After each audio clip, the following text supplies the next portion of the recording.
Assalamualaikum warahmatullahi wabarakatuh dan salam sejahtera. Jumpa kita kembali untuk tajuk sains hari ini, iaitu masih lagi bab 1, mikroorganisma. Hari ini saya ambil tajuk kecil lagi daripada tajuk yang kecil dunia mikroorganisma tu.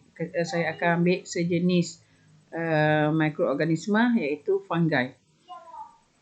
Kalau kita tengok pada buku teks, mikroorganisma ni dia ada 5 jenis. Okey, dimulai dengan kulat, virus, bakteria, protozoa dan alga. Saya ulang balik. Kulat, virus, bakteria, protozoa dan alga. So hari ni saya akan ambil satu tajuk daripada jenis tu iaitu fungi ataupun kulat. Okey, kita tengok objektif pembelajaran hari ini ada 5. Yang pertama, menyatakan jenis fungi dan contoh. Yang kedua, menyatakan saiz fungi. Besar mana fungi itu. Yang ketiga, menyatakan bentuk-bentuk fungi. Yang keempat, menyatakan cara macam mana fungi membiak. Dan yang kelima, bagaimana fungi ini mendapatkan nutrisi dia ataupun makanan dia lah. So kita tengok nota daripada buku teks. Okey, kita tengok. Untuk fungi ni ada 5 ciri fungi yang perlu kita ketahui, iaitu dari segi saiz, bentuk, nutrisi, habitat dan cara dia membiak. Okey, kita tengok yang pertama tu dari segi saiz. Saiz kulat ni dia boleh terbahagi kepada 2. Saiz besar dengan saiz kecil. Fungi yang bersaiz besar ni kita panggil fungi makroskopik. Makro tu maksudnya besar. Kalau dulu masa saya dulu pergi KL ada pasar raya makro. Maksudnya besar lah pasar raya tu. Gabung-gabung 2-3 pasar raya dapat satu pasar raya makro. So makro tu maksudnya besar. Fungi yang besar kita kelaskan dia kepada fungi makroskopik. Contohnya cendawan. Itu cendawan yang kita makan buat tom yum, buat goreng celup tepung tu. Besar kan, dapat dilihat dengan mata kasar. So fungi itu adalah fungi makroskopik.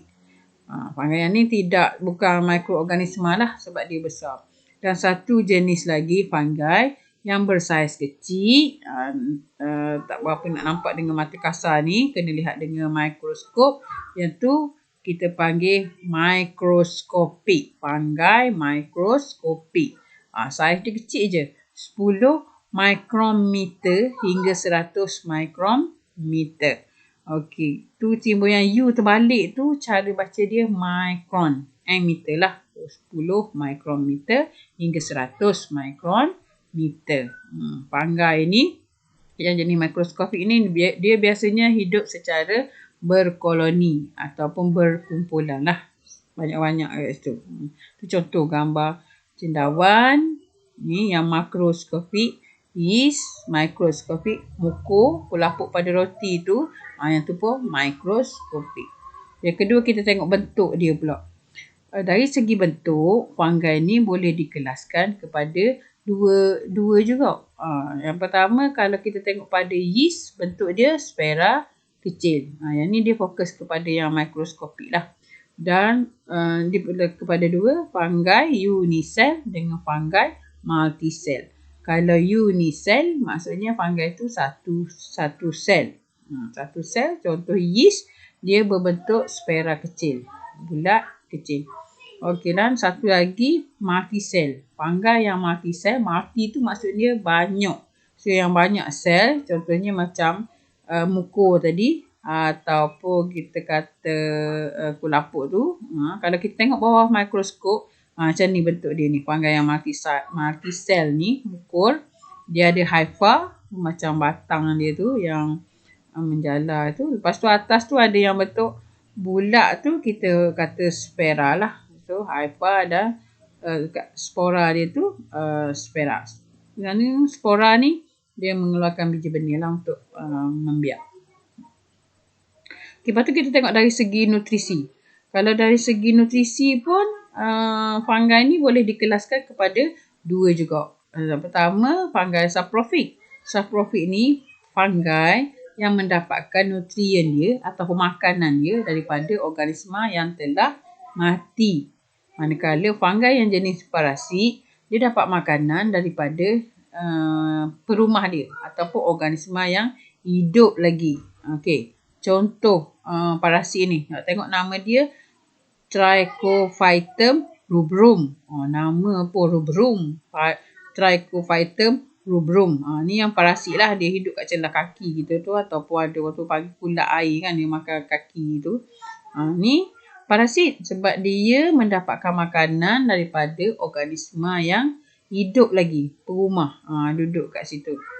Okey. Seterusnya kita tengok dari segi habitat. Kalau habitat bagi fungi ni dihubung kaitkan dia lazimnya dengan tempat yang mempunyai bahan yang reput, banyak tinja, kulit haiwan dan makanan. Sebab sebenarnya fungi ni fungsi dia untuk menguraikan organisma yang dah mati tu. Sebab itulah dia biasanya dijumpai pada organisma ataupun bahan yang reput.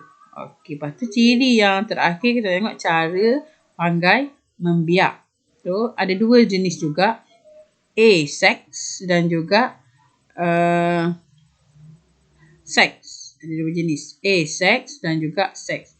Asex ni, A tu maksud dia bukan seks. Bukan seks ni maksudnya tak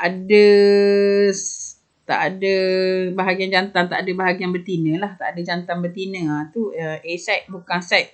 So, dia seorang dia pun dia boleh membiak. Contohnya, fungi yang bernama yeast ni, dia membiak secara pertunasan. So, yeast sebutir tadi tu, satu sel yeast, bila dia matang, dia membiak, dia akan tumbuh tunas. Ni tengok ni. Ni satu sel yeast yang dah matang. Bila dia matang, dia pun menghasilkan tunas. So, tunas yang terhasil ni, bila terpisah dengan ibu dia, induk dia ni, dia akan menghasilkan satu sel yeast yang baru. Tu pertunasan. Asex, bukan seks. Sebab seorang je ni.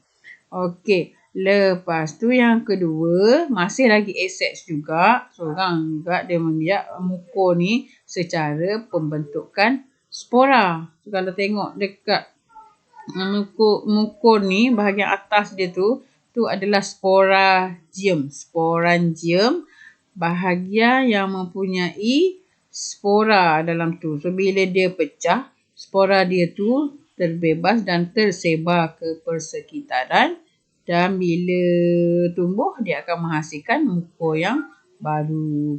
Okey, satu lagi secara seks. Ini melalui konjugasi. Konjugasi ni dia pindahkan dia punya kromosom dia kepada fungi yang lain. Satu fungi pindahkan kepada fungi yang lain.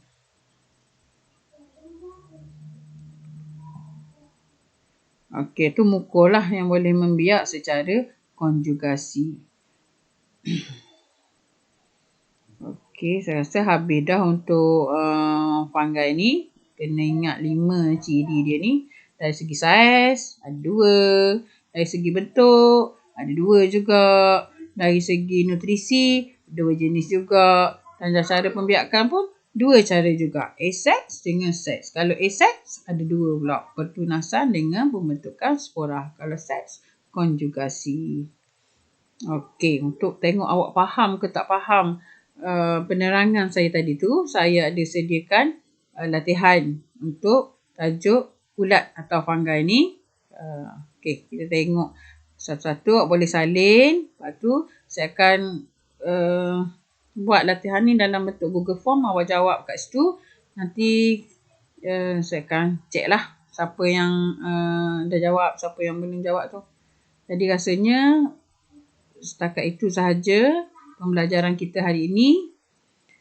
Terima kasih kerana memberi fokus kepada apa yang kita belajar hari ini. So, sekian dahulu untuk hari ini. Berjumpa semula pada pembelajaran yang akan datang. Okey, terima kasih. Assalamualaikum warahmatullahi wabarakatuh.